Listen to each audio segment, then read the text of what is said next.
Welcome to physics classes. In this session, we will know how to perform experiment of meter bridge.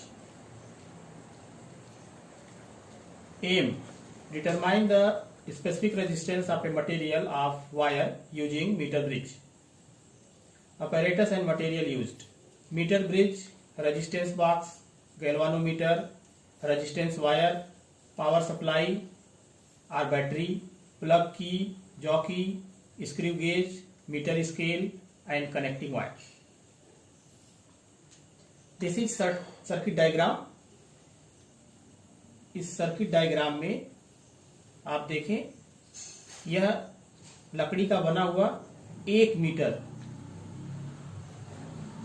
का एक चौकोर टुकड़ा होता है। इसमें ए सिरे से सी के बीच में 1 मीटर नाइक्रोम का तार लगा होता है और इसमें ये 2 एल आकार की और 1 आई आकार की कॉपर की पत्ती लगी होती है। यहाँ पर आप देखिए 2 गैप है। इस फर्स्ट गैप में रेजिस्टेंस बॉक्स लगा देते हैं। सेकेंड गैप में जिस तार का प्रतिरोध ज्ञात करना है या विशिष्ट प्रतिरोध ज्ञात करना है उसे लगा देते हैं। ए सिरे और सी सिरे के बीच में ये देखें पावर सप्लाई, ए सिरे पर पॉजिटिव टर्मिनल और बी सिरे पर नेगेटिव टर्मिनल पे ये जोड़ देते हैं। इस आई आकार के ये बीच में ये देख रहे होंगे कि एक स्क्रू है। यहां से एक गैल्वानोमीटर जोड़ करके और गैल्वानोमीटर का दूसरा सिरा एक जॉकी से जोड़ करके और फिर तार पर टच कराते हैं। तो इस तरह से ये आपकी एक्चुअल सर्किट हो गई। लेकिन कॉपी में जो सर्किट डायग्राम बनाना होगा वो आपका ये डायग्राम होगा, जिसमें देख रहे होंगे कि फर्स्ट गैप में रेजिस्टेंस बॉक्स, सेकेंड गैप में एस जो अननोन रेजिस्टेंस है और ए सी के बीच में पावर सप्लाई और एक की। यह किस सिद्धांत पे कार्य करता है? What is principle? If R resistance is taken out from resistance box and L be the length at which null deflection found, then resistance of wire S equals to R 100 minus L upon L ohm. Means this is based on the principle of Wheatstone bridge, in which 4 resistances are so joined that they form a parallelogram.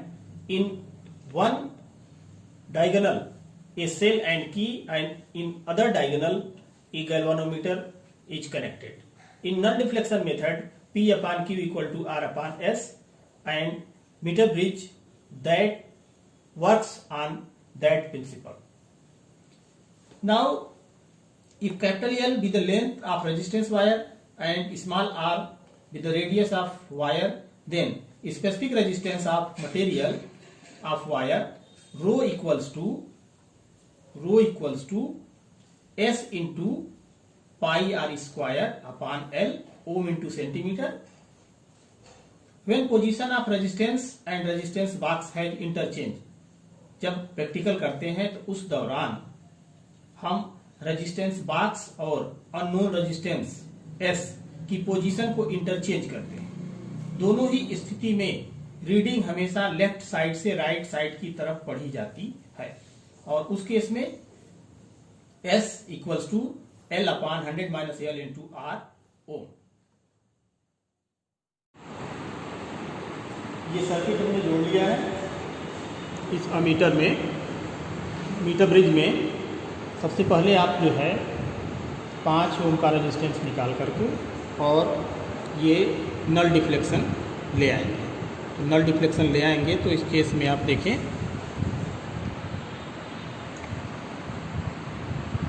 ये null deflection मिल गया। अब एक scale लगा करके ये आप इसकी distance को मेजर कर लेंगे ये नल डिफ्लेक्शन पर।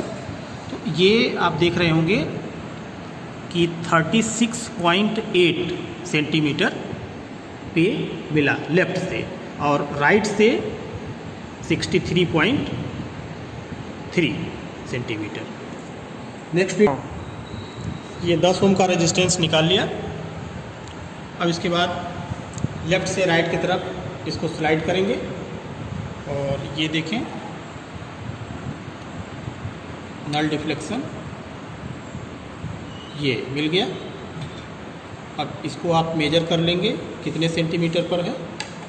तो ये देखें स्केल लगा करके और ये देखें तो नियरली 22.8 सेंटीमीटर पर ये रीडिंग मिल गई। इसी तरह 15 ओम का निकाल करके और फिर आप नल पॉइंट निकालेंगे। तो ये नल पॉइंट आप देखें, ये नल पॉइंट मिल गया। अब स्केल की हेल्प से आप इस पर लंबाई देख लेंगे। तो ये 17 लेफ़्ट से और राइट से 83 सेंटीमीटर। सिमिलरली 20 ओम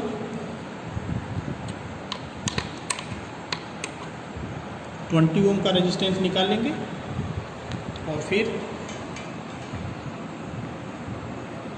नल डिफ्लेक्शन हम प्राप्त करेंगे। ये नल डिफ्लेक्शन आपको मिल गया और ये देखिए कितने डिस्टेंस पर मिला। ये डिस्टेंस है 13.7 सेंटीमीटर लेफ़्ट से और राइट से 86.3 सेंटीमीटर।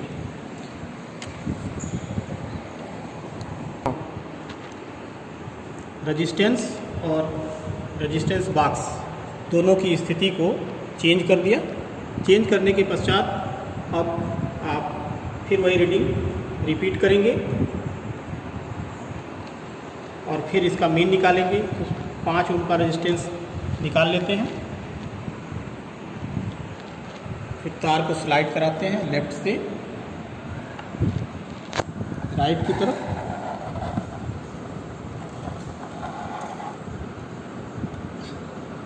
ये देखें नल डिफ्लेक्शन मिला। अब इस डिस्टेंस को मेजर कर लेते हैं और ये आप देखें लेफ़्ट से 65.5 सेंटीमीटर पर ये मिला। इसी तरह अगली रीडिंग के लिए ये 10 ओम का 10 ओम का रेजिस्टेंस निकाल लिया और फिर इसे स्लाइड करते हुए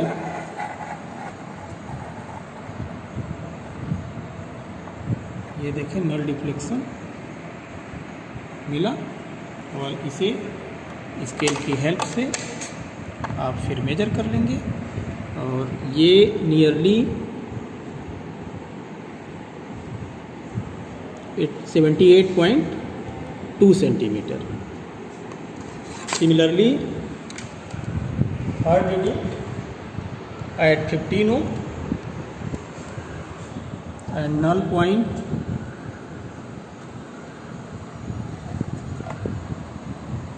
point meets at such a distance is measured at 84.6 centimetre. 20 ओम का रेजिस्टेंस निकाल लिया। अब null deflection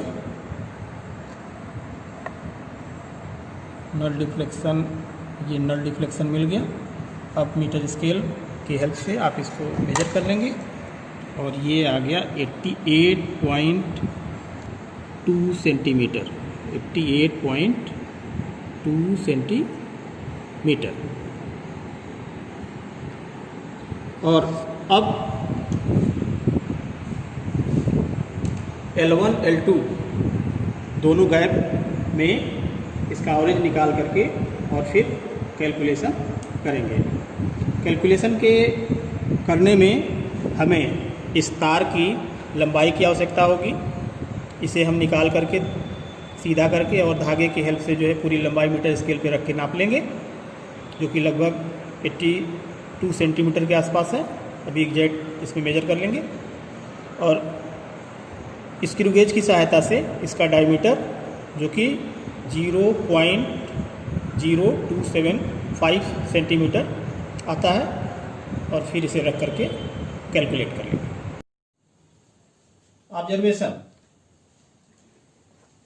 We have seen in our experiment that when we plug out some resistances from resistance box 5, 10, 15, 20 ohm, when S is in right gap, reading are 63.8, 77.4, 83.1, 87.9, and when S is in left gap, we fill the observation table. With this observation table, we have taken here S equals to S1 plus S2 by 2 means average, and mean resistance comes out to S equals to 3.22 ohm. Now reading for diameter of wire. With the help of screw gauge, we have find the diameter of the nichrome wire which is used in resistance wire. This comes out to 0.055 centimeter, that is radius of wire R equals to 0.0275 centimeter.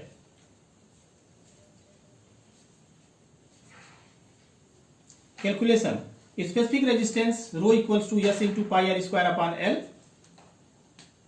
Put the value S 3.22, pi 3.14, R 2.75 10 power minus 2 centimeter whole square upon length 82 centimeter. This comes out to 92 into 10 power minus 6 ohm centimeter. The specific resistance of material of wire is rho equals to 92 into 10 power minus 6 ohm into centimeter. This value is nearly equals to specific resistance of standard nichrome wire. Precautions. Connections should not be loose. Read the reading of null deflection in both cases from left. Measure the length of wire and radius of wire accurately. Plug in resistance box should be tight. Do not rub the jockey on the wire, otherwise the cross section area of wire doesn't uniform.